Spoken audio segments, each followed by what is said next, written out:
pagkagamit nila, na-transfer nila, GCash or whatever, then para hindi na malo, tapo na yung SIM card.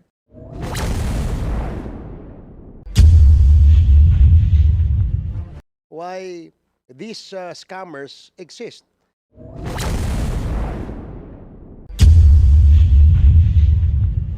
Nakapag-scam, milyong-milyong piso or maybe even more sa ilang daang o ilang libong tao. In fact, I'll tell you honestly, I've been receiving text messages that are written in Chinese characters. Eh, hindi ko nga maintindihan, hindi naman ako marunong mag-Chinese. But I'm surprised that they have a record of my number and I keep receiving all these messages.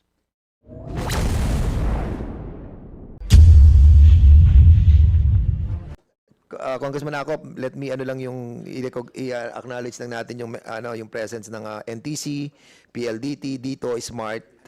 Nandito sila we invited. Nandito kayo, di ba? Yung sa telecommunication.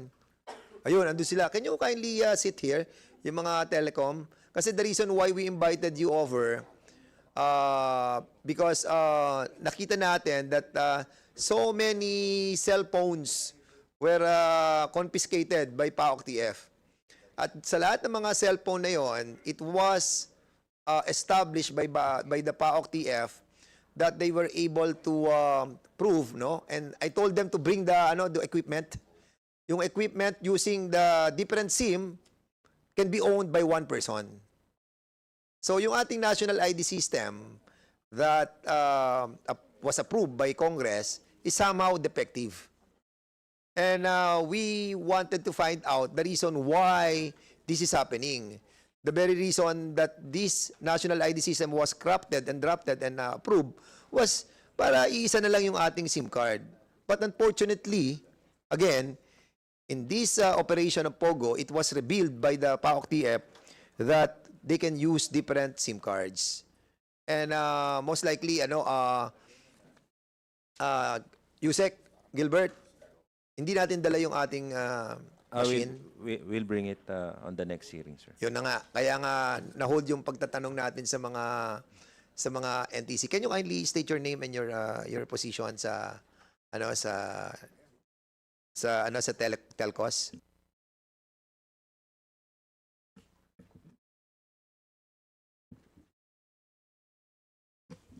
Mr. Chair, I am Attorney Kenneth Reganion from Smart's Regulatory Affairs. Smart, okay. Mr. Chair, Your Honor, I am Attorney Kent Avestruz from PLDT Regulatory. PLDT, yes. Good afternoon, Mr. Chair, honorable members. I'm Attorney Gilbert Bautista, also from PLDT From Regulatory. PLDT. Smart, PLDT, and Good afternoon, Your Honor. Good evening. Chairman. Good evening, Chairman. I'm Attorney Nino Martin Cruz from Dito Telecommunity Corporation. ayan, sige. I'm sorry, Congressman Acop, okay lang po, kapraso lang to na para at least, ano lang po to yung tanong lang natin sa inyo na, di ba tayo, meron kayong mga, what do you call that, distributors, di ba, pag sa SIM card, ibinibigay niyo yan sa mga accredited na mga distributor para doon sa SIM card. At pag binili yon ay blanco, di ba? Wala siyang pangalan, no? Ibinibigay lang natin sa mga distributor. At itong distributor na to, pupunta sa isang mga area, sila yung allowed doon, sila yung magbebenta nun. Correct? Correct. So how can you guarantee that yung binenta nila ay yung isang tao lamang ang gagamit talaga nun? Kasi parang ang nangyayari ngayon, since na nakuha ng PAOK TF niyan, that nasubukan na isang SIM card pwedeng gamitin ni co-chairman na 10 SIM card yung kanya. Because very crucial to, no? Kasi this was being used for transmitting yung transfer of financial transaction eh. Di ba? Pagkagamit nila, na-transfer nila, GCash or whatever, then para hindi naman, tapo na yung SIM card. Bili na naman sila dun sa distributor nyo. So, walang safeguard yung ating mga ang ating bansa with this kung ibibigay na lang natin basta-basta sa mga distributor yung mga SIM card na yon. So, can you kindly educate me on this? Anong ginagawa ng mga telcos about this? Mr. Chair, when we distribute our SIM cards to distributors, blanco po sila, hindi po sila activated, and it will only be activated pag na-register nung end user nung SIM card. So halimbawa ako yung binigyan mo ng nung karapatan magbenta noon. Tapos bibenta ko kay SDS. So i-register niya yung SIM card. Pag na-register niya yun na yun. Yes, as end user, siya po dapat lang So halimbawa mag-register. bumili siya ng another SIM card, mag-register sa uli ng another name. Is that possible? Possible po kasi See? yung walang limit po sa registration per person. Po pwedeng one person, multiple registration or multiple Oh, SIMs. so yun ang problem natin kasi nga kung halimbawa multiple. Yusek, ano nangyari doon sa mga na-discover nyo? Your Honor, pinadala na po namin sa ACG yung iba. These are every Pogo hubs na nare-raid namin, sir. We discovered thousands of SIM cards. Hindi lang, sir, 10 or these are thousands of SIM cards. And actually, if you will open, sir, yung Facebook mo and then you go to Marketplace and then you type pre-registered SIM cards, you can see a lot of these SIM cards being sold sa Marketplace ng Facebook online. They're being sold right now, sir, sa online. Yun. So, kung makikita mo, sir, marami itong mga So, kung free for everybody yan, yung mga SIM cards na yan, so nothing change. So, yung ating national ID system that we approved, it's nonsense. Dahil nga yung, yung intention niya, na ma-manipulate. Yes, sir. So, we Actually, sir, need to... yung isang tao, yung isang buhay, isang SIM card lang ang katapat, sir. Kasi yun ang panloloko nila ron sa tao, sir. That's it, sir. Alis na sila. Kaya nga, so kung halimbawa ako yung scammer, dahil nga my intention is to lokohin yung aking kausap, after that, itatapon ko na lang yun. NTC, sige, we'll be asking NTC about anong mga procedure that we have to follow in order to correct this kind of Good of problem. Good Sige, afternoon, NTC. Mr. Chair. Mr. Chair, under the SIM Registration Act right now, there is no limit as to the number of SIMs that a subscriber or end user may register in his name. And the law also allows up to 17 types of IDs as it is right now. Mr. Chair. Hello. So in other words, one person is allowed to have multiple. Multiple SIMs, Your Honor. The law did not prescribe a limit. I didn't know that.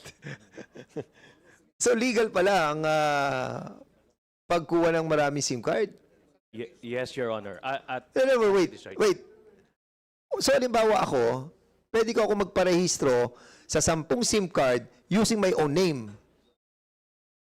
That is correct, Your Honor. Mr. Chair.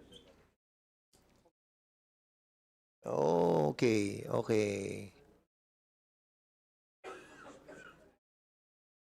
Hindi, ang problem natin dito is the, I really don't know yet what's the solution for this problem that we have encountered sa Pogo because maraming mga na-encounter na SIM that was used in a criminal activity.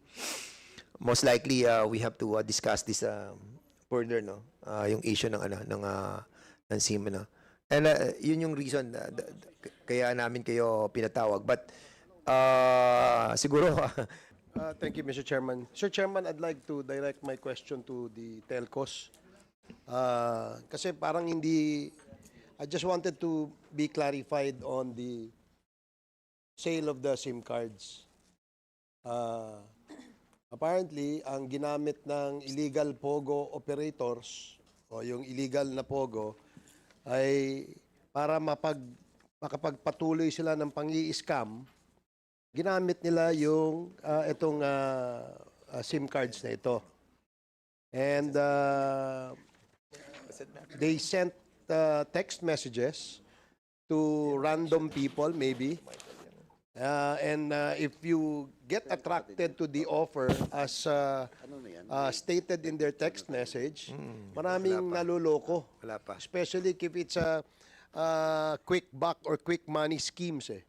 Maraming ganon. And that's precisely the point why these scammers exist.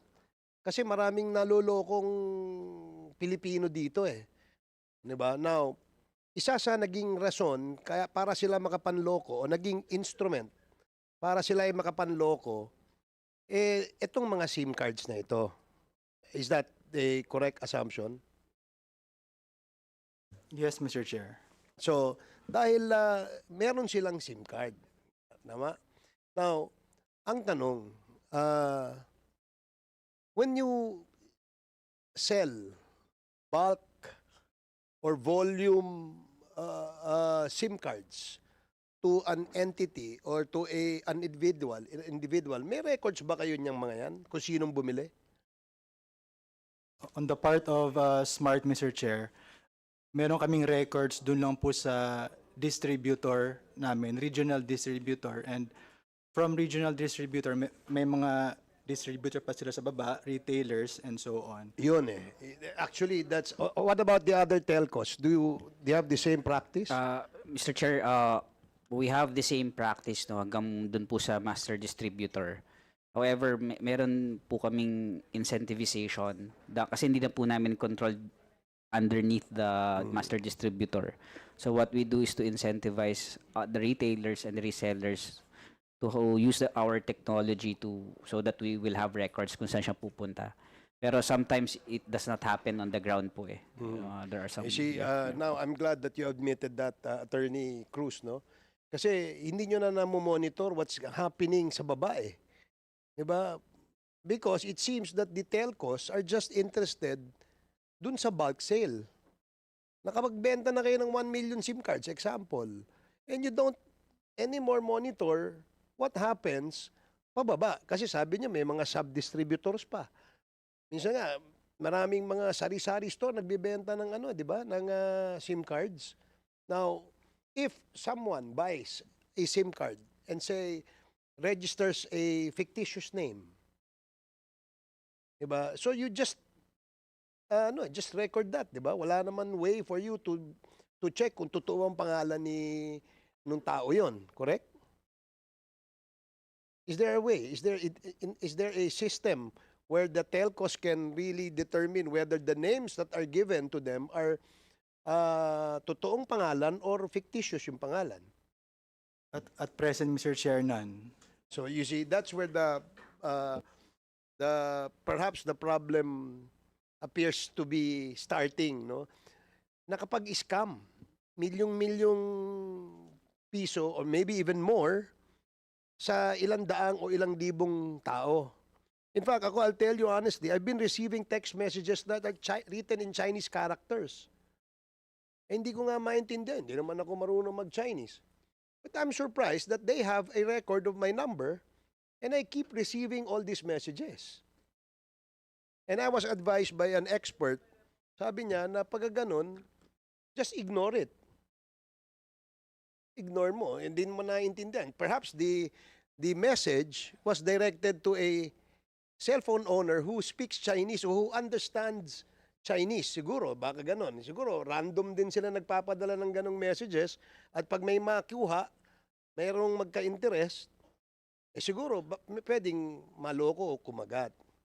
Now, dun sa raid na ginawa ng PAOK, may I know, Yusek, Gilbert, kung ilang SIM cards yung nakuha ninyo? In some Pogo hubs that we raided, there are about 40,000 SIM cards. Others we recovered 10,000 or 11,000 SIM cards. So, ganun karami ang It's SIM always cards. in the thousands, sir, not the hundred. So, just imagine, no? 40,000, 10,000, 11,000 SIM cards used for scamming. Hindi naman binenta yan para gamitin sa totoong hindi ba?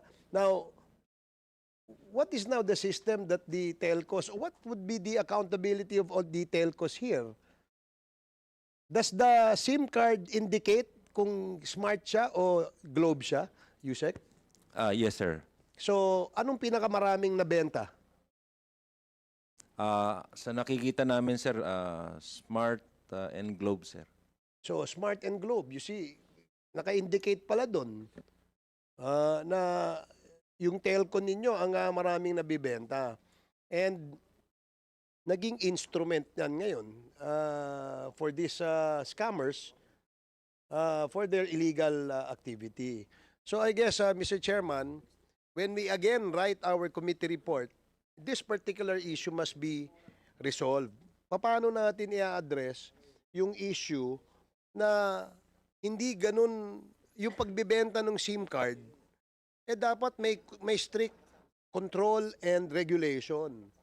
Dapat yung mga numbers na, kunyari, you sold 40,000 SIM cards and all those numbers must be recorded kung sinong bumili. Hindi pwedeng bulk lang na isa lang. Diba? And I guess there must be a system or a way for the telcos to really monitor hanggang sa baba. Kung paano gagawin yon, I really don't have any idea. But Mr. Chairman, I would insist that in writing our committee report, we must make a profound proposal as to how to address the issue of a bulk sale ng ating mga SIM cards. Kasi dyan ho nag-uugat o nag-uumpisa yung problema natin dito sa mga scammers.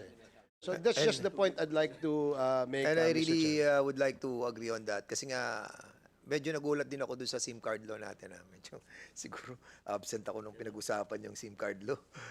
Pero hindi ko alam na pwede pala tayo mag-ari ng maraming SIM card. Multiple pwede, no? We have to Mr. review Chairman, that. isa pa, nandito na rin lang yung telcos eh. Yes. Kasi nga ako, I've been receiving text messages, no? Ang tanong, although I said na hindi ko naman naintindihan yung messages dahil written in Chinese characters, paano kaya nila nakuha yung number ko?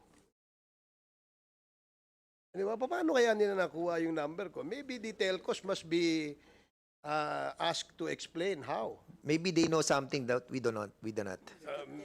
Maybe, Mr. Chair. Oo, baka na-hack. If it was the cell phone of Don Fernandez or Caraps Paduano, I wouldn't mind.